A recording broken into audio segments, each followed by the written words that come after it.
संत शिरोमणि आचार्य विद्यासागर जी महामुनिराज की और उपस्थित धर्मानुरागी भाइयों, माताओं, बहनों और मेरे साथ उपस्थित यहाँ पर हमारे मध्य प्रदेश विश्व महासम्मेलन की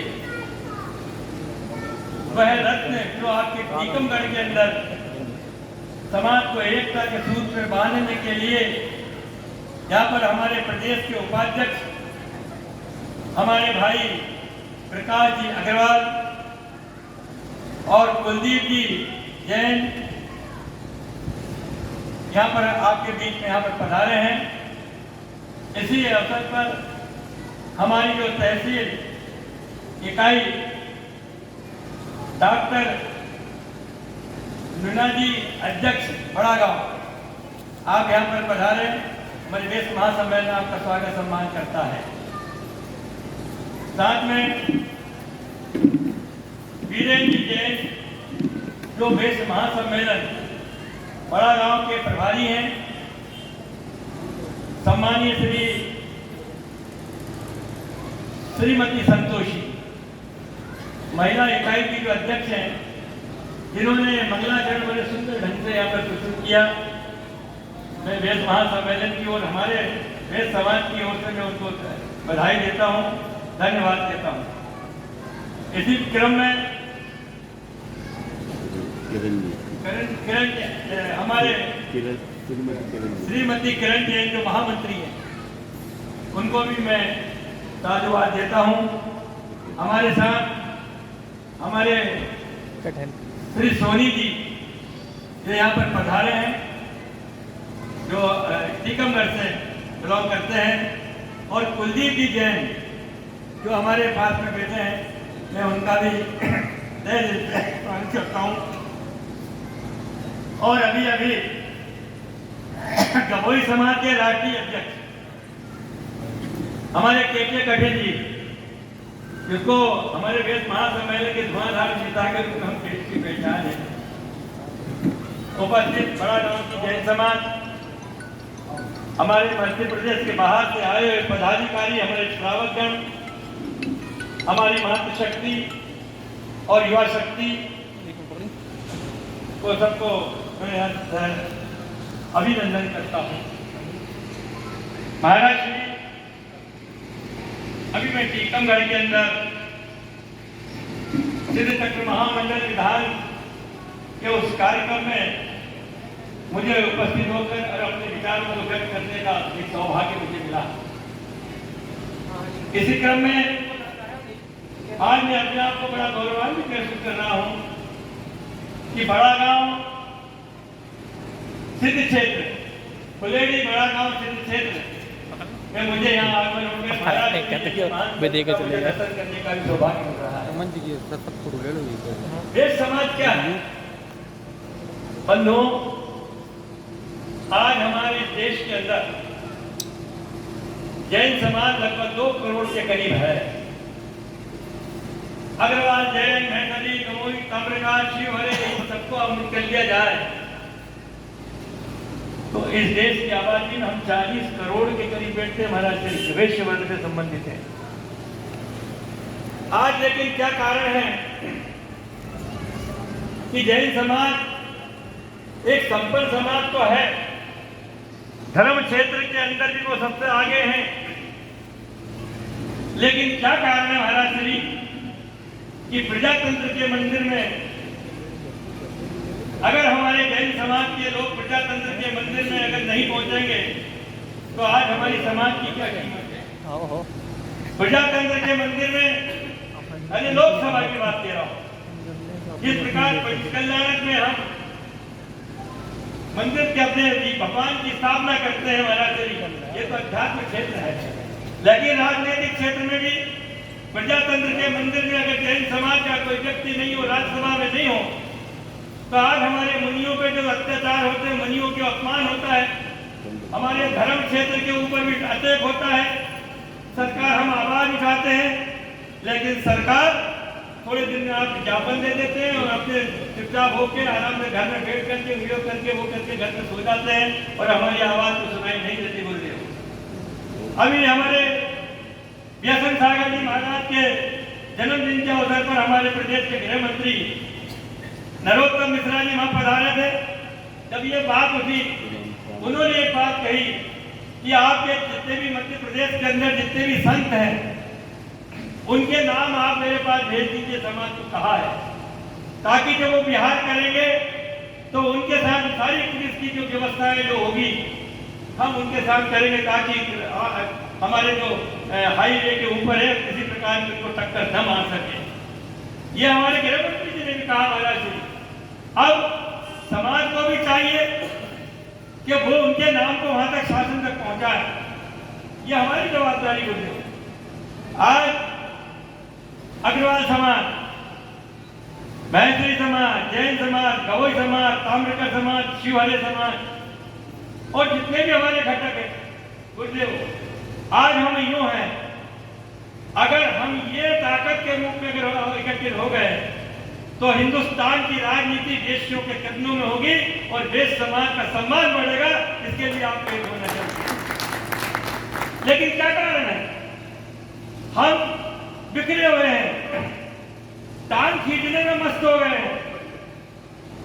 क्या इससे हमारे समाज का संगठन, चाहे हमारे समाज में जैन समाज, जो अग्रवाल जो समाज, जो हमारे वेद समाज का आज बिखरे होने पर आपकी आवाज तो सुनाई नहीं देता है।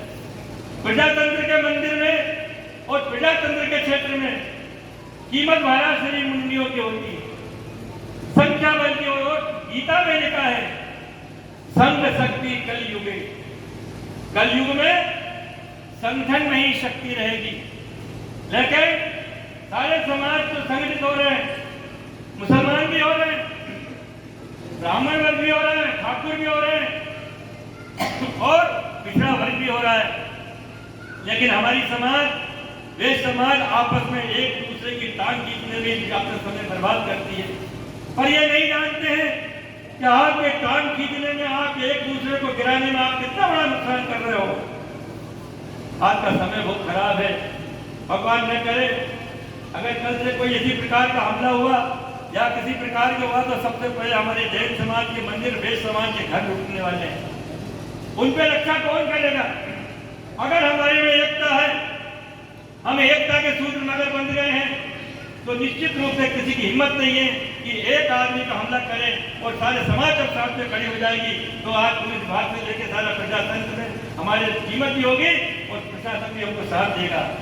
लेकिन ये मैं आपको कहने, मैं यहाँ पर जो आया हूँ, मैं आपको जगाने आया हूँ, मैं आपको समझाने और जगाने आया हूँ और सिखाने आया हूँ कि अभी भी कुछ नहीं बिगड़ा मेरे बंधुओं।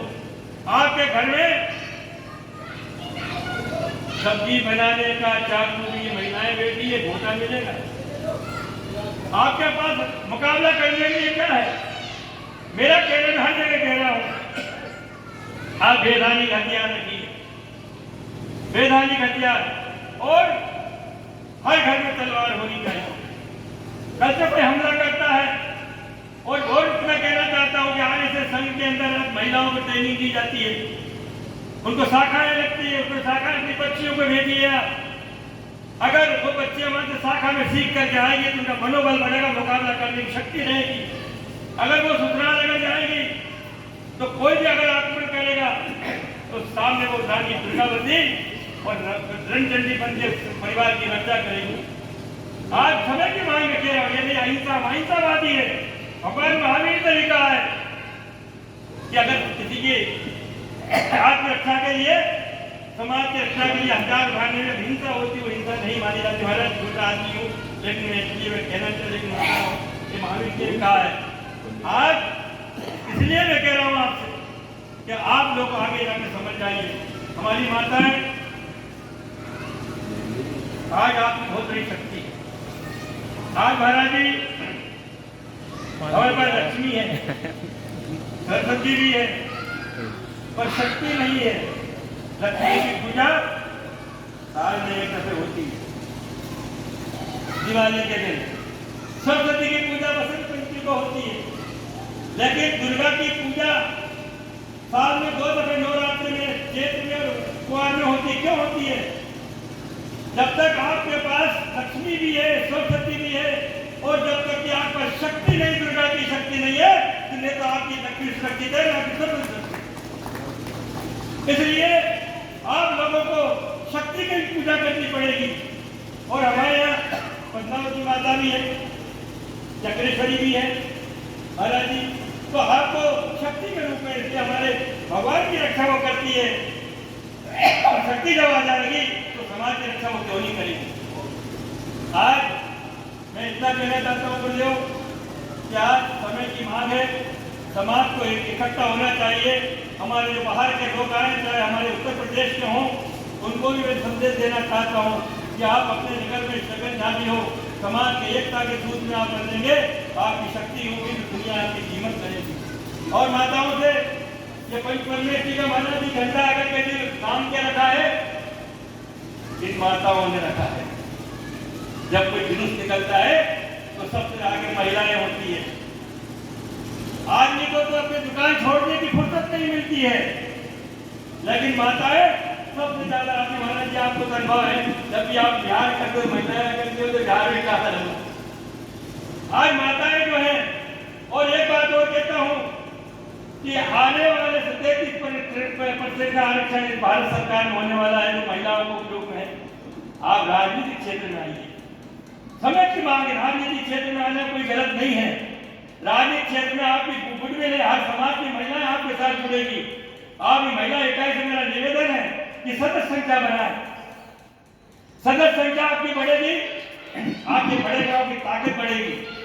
सदस्य संख्या बढ़ेगी, बड़े गांव के लिए आपके लोकल स्थान के ऊपर जो तहसील है वहां भी आपके सामान्य कीमत बढ़ेगी। इसलिए आपको सदस्य संख्या बढ़ाना बहुत आवश्यक है। सदस्य संख्या बढ़ाएंगे, आपके समाज की शक्ति का बहुत बड़ी केंद्र बनेगी। और सदस्य संख्या नहीं बढ़ाएंगे, कोई धर्म सत्य नहीं पूछना है। राजनीतिक क्षेत्रों, सामाजिक हो, धार्मिक हो, किसी भी क्षेत्र में इसलिए संख्या सदस्यता बढ़ाई जाती है कि उस समाज की भी कीमत है और राजनीतिक क्षेत्र की भी कीमत होती है। आज इतना ही कहना चाहता हूँ, मैं सिखाने नहीं, मैं जगाने आया हूँ। गुरु जी आपके सामने मैं क्या बोल सकता हूँ। मैं बहुत छोटा सा व्यक्ति हूँ, लेकिन 30 वर्षों से मैं समाज को जगाने के लिए जगह जगह हमारे कठिन जी, हम लोग जो जमाने के लोग हैं कि हमने समाज को जगाने के लिए जगह जगह में जाके अलग जगा रहा हूँ। समाज जग जाए तो ठीक, न जगह तो ठीक, पर हमें कहीं न कहीं बीजारोपण तो करना पड़ेगा महाराज जी। पहले जमाने में बनियों को बक्काल कहा करते थे, बनिया बक्काल, बनिया बक्काल। लेकिन ये महासम्मेलन है तो कोई माई के राज की हिम्मत नहीं कि बनिया बक्काल आज बनियों को वेश्य के रूप में अगर है आज किया है, तो देश महासम्मेलन की देन है कि आपको वेश्य के रूप में माना जाता है। इसीलिए अंत में इतना ही कहना चाहता हूँ कि आपका आशीर्वाद आपके यहाँ पर विराजमान है और मेरा सौभाग्य है कि आपका बात और आपका यहाँ पर भी एक संदेश दे। हर माता है जो वेद समाज की कामना कर रहे समाज हो, असंख्य समाज हो, ये जो बगल वर्ग के जो है लोग हैं, ये सब एकता के सूत्र बने और आपसे मार्गदर्शन लेंगे। महाराज जी आप इतना अच्छा कहेंगे, आपकी वाणी का प्रभाव पड़ेगा, उतना हम लोगों का नहीं पड़ेगा। इसलिए आपको महाराज जी मेरा निवेदन आपसे असाकी समाज, ताम्रपत्र समाज, जो भी अग्रवाल हो, जैन हो, भी हमारे समाज के घर के लोग हों, तो आज हमारे जो है और आपके मार्गदर्शन में हमारी समाज वेद समाज एक हो जाएगी महाराज श्री। उस समय हमारे मध्य प्रदेश बड़ा गाँव की खत्म होगी।